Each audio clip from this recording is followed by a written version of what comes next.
Soldering bit ভালো না হলে কিন্তু আপনি কখনোই ভালো সোল্ডারিং করতে পারবেন না এবং আপনার জয়েন্টগুলো দুর্বল থাকবে।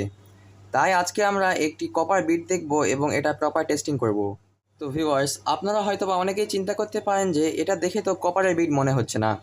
তো আসলে আমি যখন এটা প্রথমবার কিনি তখন আমাকে দোকানদার কপারের বিট বলেছিল এবং এটার কালারও কপারের ছিল, কিন্তু 3-4 দিন ব্যবহারের পর এটার কালার চলে গিয়েছে এবং এটা এইরূপ কালার ধারণ করেছে।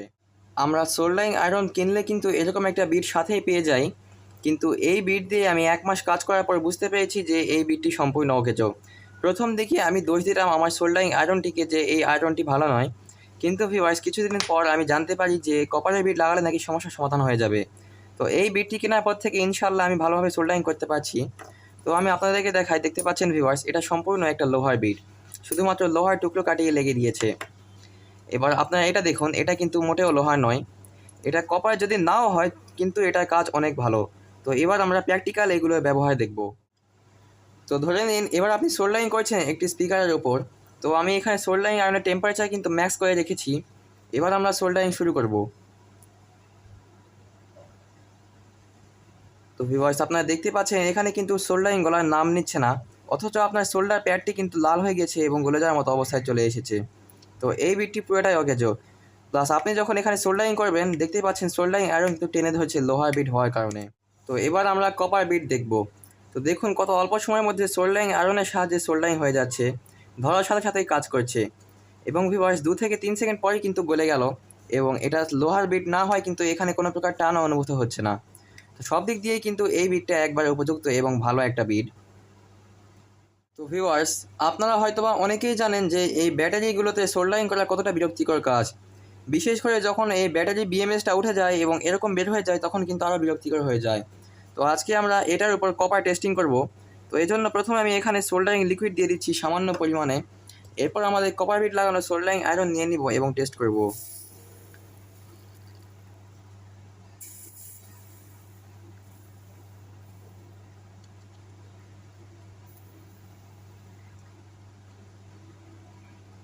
তো ভিউয়ার্স, আপনারা কিন্তু সরাসরি দেখতে পেলেন যে কত সুন্দর সোল্ডারিং হয়েছে।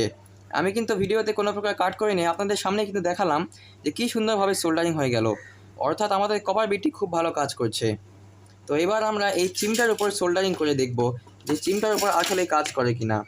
তো ভিউয়ার্স, আপনারা জানেন এই চিমটাগুলো কিন্তু তৈরি করা হয়েছে যেন সোল্ডারিং না আটকায় সেজন্য।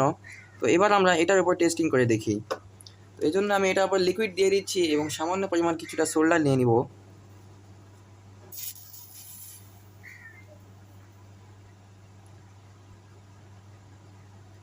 তো ভিউয়ার্স, আপনারা দেখতে পাচ্ছেন এই সোল্ডারিং লিকুইডের সাহায্যে, সরি ভিউয়ার্স, এই বিটটির সাহায্যে কিন্তু আমাদের চিমটার উপরেও সোল্ডারিং হয়ে গিয়েছে, অথচ এই চিমটাগুলো কিন্তু তৈরি করা হয় সোল্ডারিং না হওয়ার জন্য।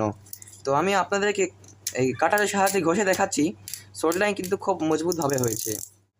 তো ভিউয়ার্স, এবার আমরা একটি পিসিবি নিয়ে নিয়েছি এবং এটা একটি পুরনো ল্যাপটপের চার্জার, যেটা খুব পুরনো পিসিবি এবং এটার সোল্ডারগুলো ড্রাই হয়ে গিয়েছে।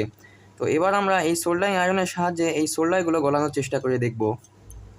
তো ভিউয়ার্স, আপনারা দেখতে পাচ্ছেন ড্রাই পিসিবিতেও কিন্তু সোল্ডারিং আয়রনের সাহায্যে আপনার রাংগুলো কিন্তু মাখনের মতো গলে যাচ্ছে। তো এবার আমরা ছোট এসএমডি কম্পোনেন্টস রিমুভ করে দেখি। তো ভিউয়ার্স, এই বিটটার আরেকটা বিশেষত্ব হচ্ছে যে এর সমস্ত জায়গা সমানভাবে গরম হয়, তাই কিন্তু খুব সহজে এই পার্টসগুলো রিমুভ করা যায়।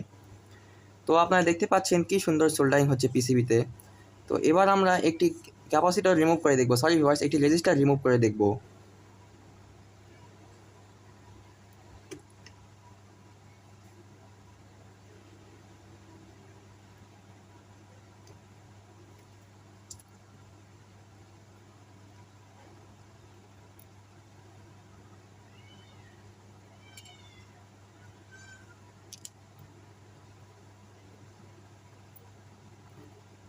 তো ভিউয়ার্স, আপনারা দেখতে পাচ্ছেন খুব ইজিলি কিন্তু আমরা এটার সাহায্যে এই ক্যাপাসিটরটি এখান থেকে, সরি ভিউয়ার্স, এই রেজিস্টারটি কিন্তু এখান থেকে রিমুভ করতে পেরেছি।